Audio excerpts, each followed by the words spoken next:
Companhias da Terceira Divisão também apoiaram na batalha, somando mais de 250 baixas. Em outras regiões, as batalhas causavam milhares de baixas. A batalha na zona desmilitarizada terminou após o exército sul-coreano sofrer grandes perdas e destruir as forças norte-coreanas.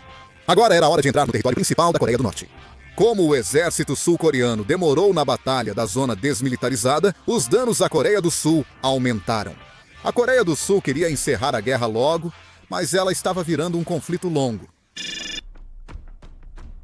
Ataques cibernéticos em grande escala, supostamente vindos da China, continuaram ocorrendo. Desta vez, os ataques cibernéticos não se limitaram apenas a hackear as redes de computadores militares, mas chegaram a causar sérios transtornos até mesmo nas operações reais.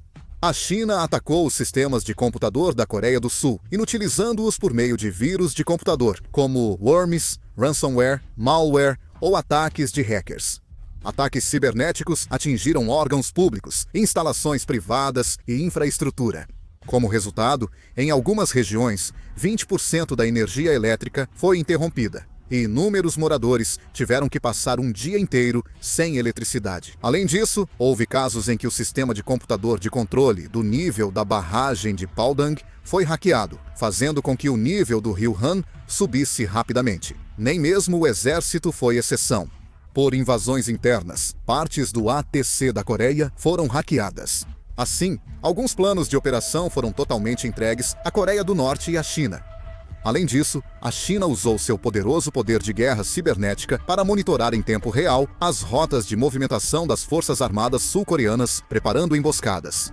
A guerra cibernética das Forças Armadas da Coreia do Sul ainda é inicial, atingindo 70% a 80% do nível dos países avançados. Por causa disso, a Coreia do Sul estava completamente indefesa diante da China e só conseguiu responder à guerra cibernética chinesa com a ajuda dos Estados Unidos e de outros países aliados.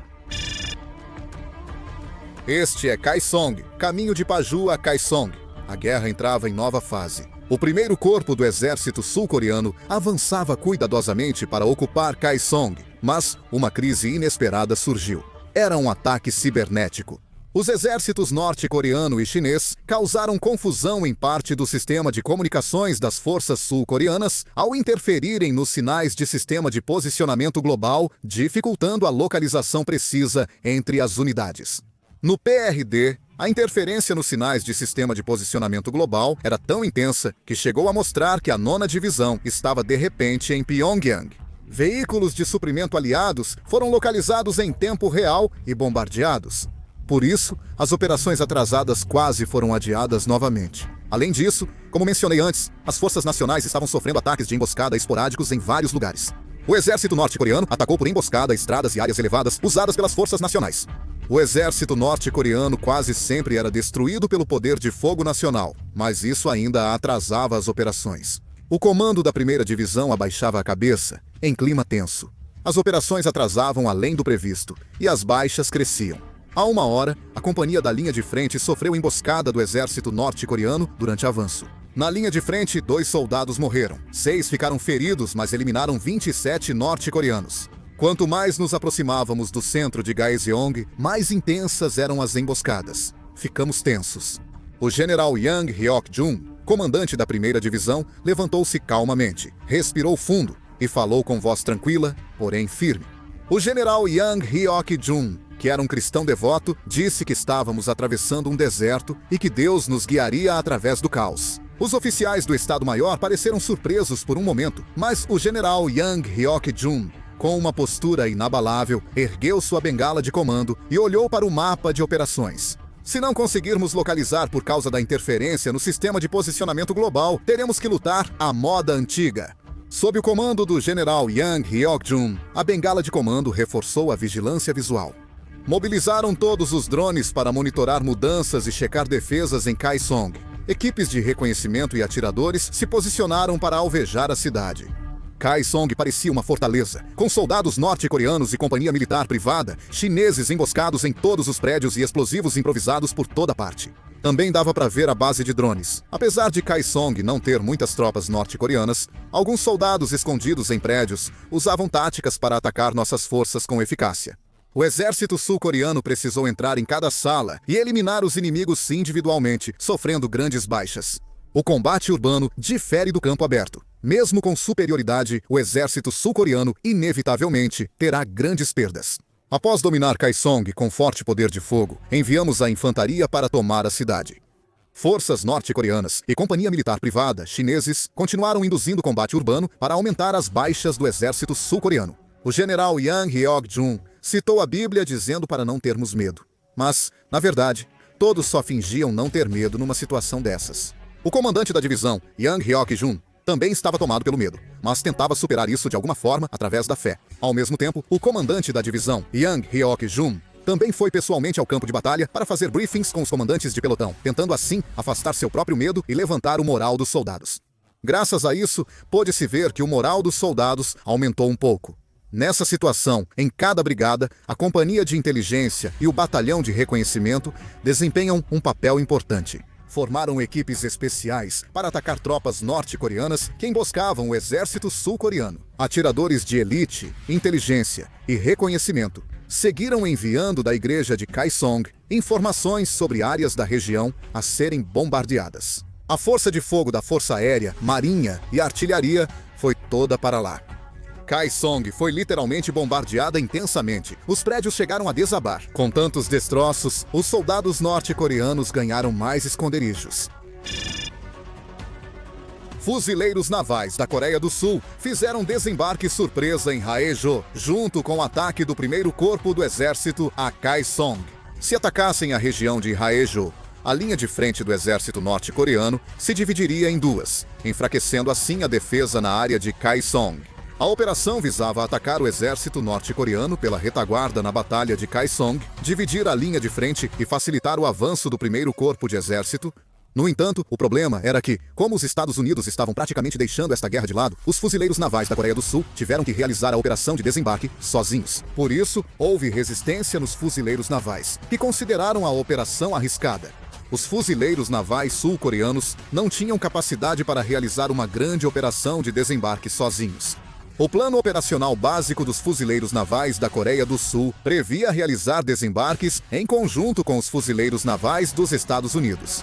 Ou seja, ao invés de grandes desembarques independentes, as operações eram feitas com o apoio das forças americanas. A operação foi um desembarque feito só pelos fuzileiros navais da Coreia do Sul, sem apoio dos Estados Unidos da América.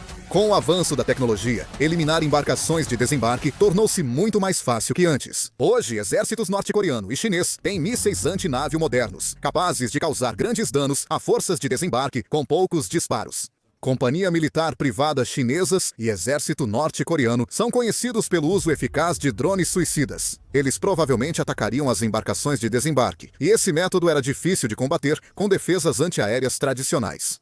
Com o avanço tecnológico, navios de guerra e embarcações seriam facilmente detectados pela vigilância inimiga ao se moverem, tornando provável uma resposta do exército norte-coreano antes do desembarque. A China identificou as rotas das nossas forças armadas e detalhes do desembarque dos fuzileiros navais por guerra cibernética. Assim, tanto o exército norte-coreano quanto a China já sabiam do desembarque em Haeju e estavam se preparando com antecedência. Este é o quartel-general dos fuzileiros navais, onde a operação está sendo discutida. Aqui, discussões acaloradas costumavam acontecer. Eles até confrontavam abertamente o comandante dos fuzileiros navais, dizendo que seria muito perigoso para os fuzileiros navais desembarcarem sozinhos em Haeju. Desembarcar sem porta-aviões ou força naval suficiente é perigoso, não é? Mas o comandante dos fuzileiros navais, o tenente-general Hwang Hyun-tae, mostrou uma postura firme. O comandante Hwang Hyun-tae questionou o propósito dos fuzileiros, afirmando que, se agirem com medo, não faz sentido existirem. Ele disse que, enquanto o exército lutasse em Kaesong, deveríamos unir forças aqui. Na voz do comandante Hwang Hyun-tae havia autoridade e pressão. Quem conhecia seus sentimentos só suspirava. O comandante Hwang Hyun-tae queria marcar seu nome na história com esta guerra. Ele queria se mostrar como um comandante ousado e aguardava a chance de destacar suas contribuições. Ele queria ser lembrado por valorizar os fuzileiros navais. Por isso, mesmo ciente do perigo, insistiu na operação. O comandante da 9ª Brigada dos Fuzileiros Navais pediu para cancelar a operação, mas Hwang Hyun-tae, o comandante dos Fuzileiros Navais, falou sobre o espírito dos fuzileiros e disse que só de falar isso já mostrava que não estavam prontos para lutar até a morte. No final, apesar da forte oposição do comando dos fuzileiros navais, o comandante Hwang Hyun-tae ordenou que a 2ª Divisão dos Fuzileiros Navais e a 9ª Brigada dos Fuzileiros Navais realizassem a Operação Haeju Sangryok. Atualmente, as operações anfíbias das Forças Armadas da Coreia do Sul são realizadas por meio do método de desembarque além do horizonte. Com o desenvolvimento e a disseminação da tecnologia, a capacidade de ataque terra-navio também evoluiu. Isso facilitou que o inimigo localizasse nossas tropas de longe. Em resposta a isso, o conceito de operações anfíbias além do horizonte começou a ser desenvolvido, principalmente pelos militares dos Estados Unidos da América em meados dos anos 2000. Esse conceito é o seguinte: a ideia é posicionar as forças de desembarque a mais de 40 quilômetros da costa, abaixo do horizonte, onde ficam fora do alcance dos radares terrestres das forças defensoras, e a partir daí, iniciar o desembarque.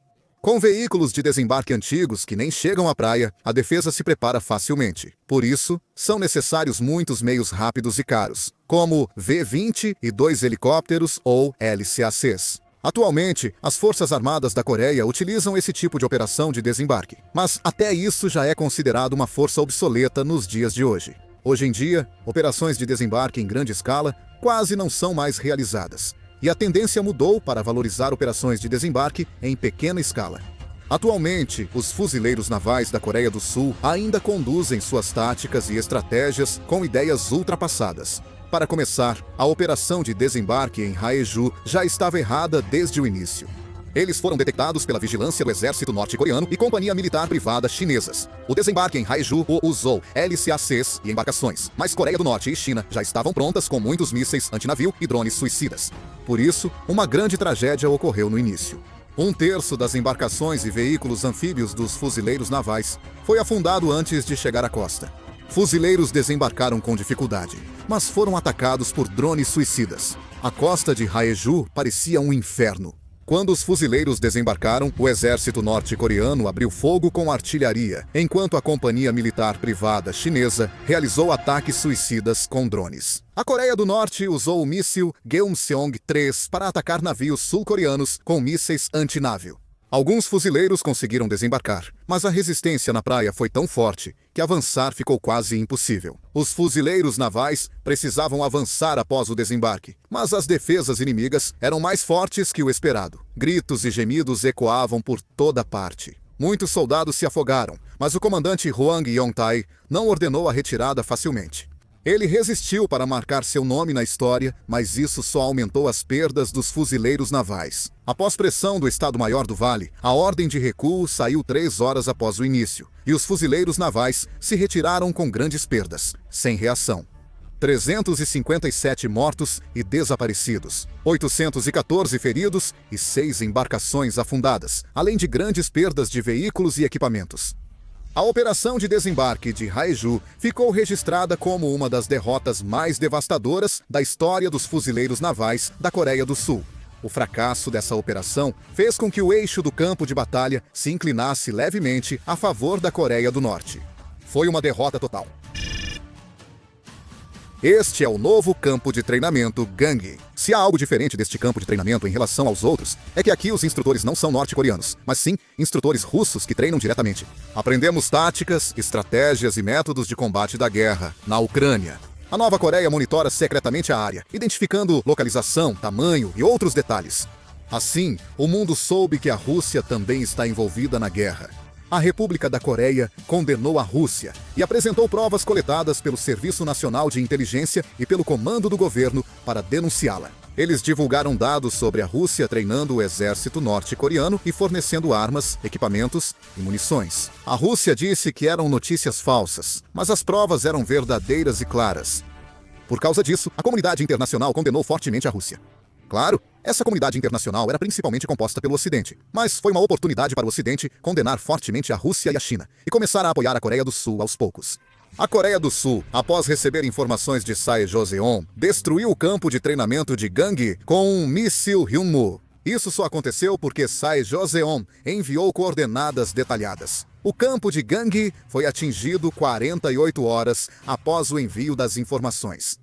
Como resultado, 3 instrutores russos foram mortos e 139 recrutas do exército norte-coreano que estavam treinando lá morreram. Houve inúmeros feridos. Eles bombardearam tanto que praticamente nivelaram a área. A Rússia estava em uma situação em que não podia nem ousar protestar contra a Coreia. A Rússia afirmou que seria neutra e não participaria da Segunda Guerra da Coreia. Mas se a morte dos instrutores russos fosse divulgada, sua posição perderia força. Por isso eles acabaram cedendo. A nova Joseon estava mostrando um desempenho impressionante em vários lugares. O objetivo deles era diferente do da Coreia, que buscava unificação, mas como ambos queriam derrubar o regime da Coreia do Norte, cooperavam. A nova Joseon estava constantemente incomodando a Coreia do Norte na retaguarda. Este lugar é Anju. Era uma das principais bases de armamento do exército norte-coreano. A região de Pyongan do Sul era onde estavam concentrados os principais suprimentos militares da Coreia do Norte. Após a guerra começar, o exército norte-coreano transferia depósitos de combustível e arsenais para lá. Se esse local fosse atingido, a capacidade de combate do exército norte-coreano seria seriamente comprometida. A nova Joseon, que já havia conseguido se infiltrar secretamente em parte do gabinete, obteve essas informações e elaborou um plano para atacar a região de Anju. A nova Joseon era uma organização antigovernamental cujo objetivo era derrubar o regime norte-coreano.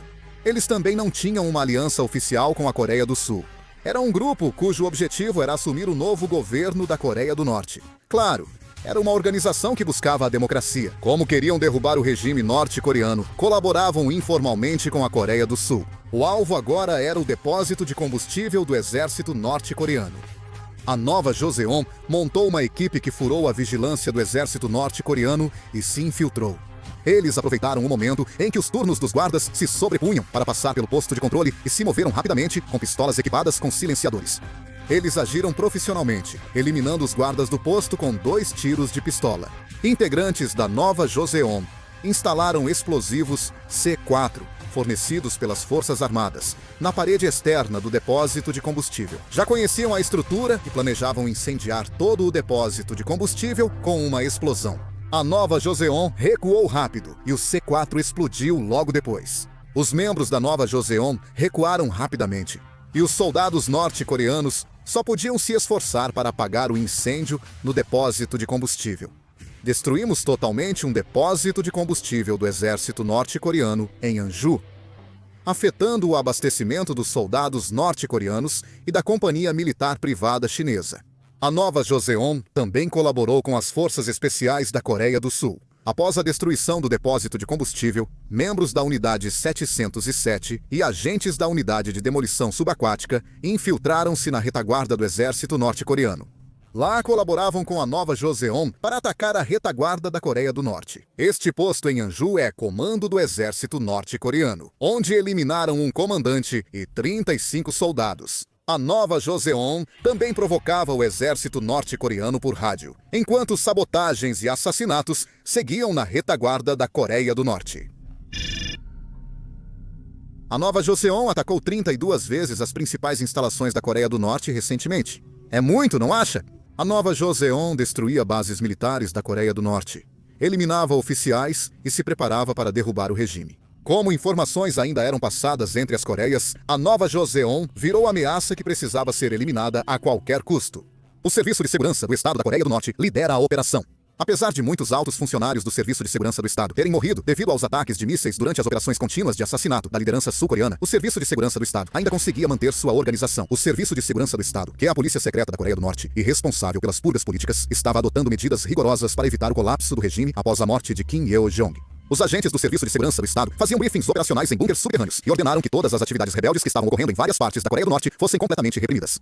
Eles estavam especialmente exaustos com as atividades de espionagem da Coreia e levantaram a voz exigindo que isso fosse resolvido o mais rápido possível. Em resposta, o Serviço de Segurança do Estado iniciou uma grande operação de prisão contra pessoas suspeitas de terem ligação com a Nova Coreia. Havia cidadãos inocentes entre eles, mas o Serviço de Segurança do Estado não se importou. Eles ameaçaram dizendo que, como era uma operação para capturar traidores, qualquer resistência seria punida com execução imediata. Cidadãos apavorados eram arrastados e espancados. Só nesse dia, dezenas foram purgadas. Um agente norte-coreano torturou um agente da Nova Coreia capturado, arrancando suas unhas. Esse agente da Nova Coreia confessou informações operacionais. A Coreia do Norte foi além de purgas simples. O Serviço de Segurança da Coreia do Norte obteve informações da Nova Coreia ao torturar o agente capturado. Eles identificaram o agente da Nova Coreia enviado pelo novo gabinete e localizaram o esconderijo.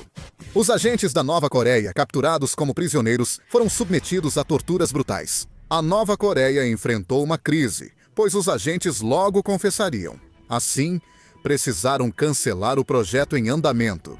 Além disso, alguns traíram a organização para sobreviver, mesmo sendo agentes da Nova Coreia.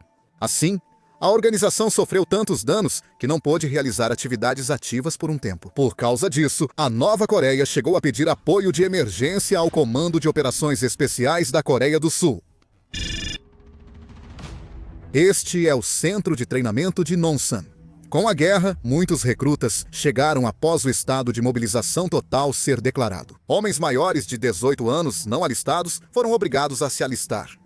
Algumas poucas pessoas fugiram, mas a maioria costuma dizer o seguinte: muitos dizem que, se houver uma guerra, serão os primeiros a fugir. Mas quando a guerra realmente começou, pouquíssimas pessoas fugiram e muitos se voluntariaram para servir ao exército, dizendo que queriam proteger o país. Até coreanos que moravam fora retornaram ao país e se alistaram voluntariamente para defender a nação. Estrangeiros se voluntariaram para a Coreia e lutaram como soldados. Mas no centro de treinamento não fizeram as 4 semanas de preparação. Em situação de guerra, o Centro de Treinamento de Recrutas oferece apenas 2 a 3 semanas de treinamento antes de enviar os soldados diretamente para suas unidades. Eles aprendiam apenas 3 matérias de combate, como tiro, defesa química e granadas, e logo eram enviados às unidades devido à grande necessidade de pessoas. Os batalhões de treinamento da 4ª Divisão viraram unidades de combate e todo o treinamento foi centralizado em Nonsan. Neste lugar, milhares e dezenas de milhares de soldados eram enviados para o campo de batalha toda semana. O centro de treinamento era puro caos. Os recrutas eram inexperientes, mas mostravam clara determinação em proteger o país. Mas naqueles olhos negros, havia um medo inexplicável. Todas as unidades militares da Coreia do Sul registraram 100% das cartas, e algumas superaram esse índice. Nas divisões de mobilização, receberam recursos extras, completaram as unidades e foram enviados à linha de frente. Eram divisões de mobilização formadas por recrutas e reservistas. Foram organizados como corpo de exército sob o comando de forças de mobilização e enviados para a frente oeste de Gochang. O tempo era crítico. A unidade Jeongal ganhava fama em todos os lugares, sendo a única divisão posicionada mais ao norte. Eles lutaram tão bem que até receberam o apelido de o homem mais forte dos Companhia Militar Privada chineses. Após o início da guerra, a unidade Jeongal, que era originalmente um regimento de forças de oposição especializadas do KCTC, foi rapidamente reorganizada como a 2ª Brigada de Montanha Agora. Estava sendo enviada para várias frentes como uma unidade de operações especiais contra o exército norte-coreano e a China. A 12ª Divisão de Infantaria foi enviada à zona desmilitarizada, garantiu a cabeça de ponte e rapidamente massacrou tropas norte-coreanas e companhia militar privada chineses. Foram enviados para Gyeonggang-san, seguindo a cordilheira Taebaek. Eles foram encarregados de atacar a retaguarda, cortar suprimentos e eliminar o comando norte-coreano para colapsar a defesa da linha de frente oriental. A operação era difícil. A unidade Jeongal precisava se infiltrar no centro da linha de frente oriental do exército norte-coreano, bem no território inimigo. Eles estavam a 5 quilômetros do destino, dentro do território inimigo, e pretendiam chegar ao alvo em 3 horas. Eles se aproximaram rapidamente através de comunicação por rádio. No entanto, soldados de reconhecimento norte-coreanos estavam observando essa cena. Tendo conseguido monitorar com binóculos, os soldados de reconhecimento norte-coreanos desapareceram rapidamente para algum lugar. E então os morteiros começaram a cair diretamente sobre a unidade Jeongal. Os morteiros do exército norte-coreano começaram a disparar. E então, junto com o som desagradável do vento cortando, os projéteis de morteiro começaram a se dirigir para a unidade Jeongal. Quando os morteiros atingiram diretamente a unidade Jeongal, eles rapidamente ficaram alertas. Era uma crise para a unidade Jeongal. Nos vemos no próximo vídeo. Por assistir.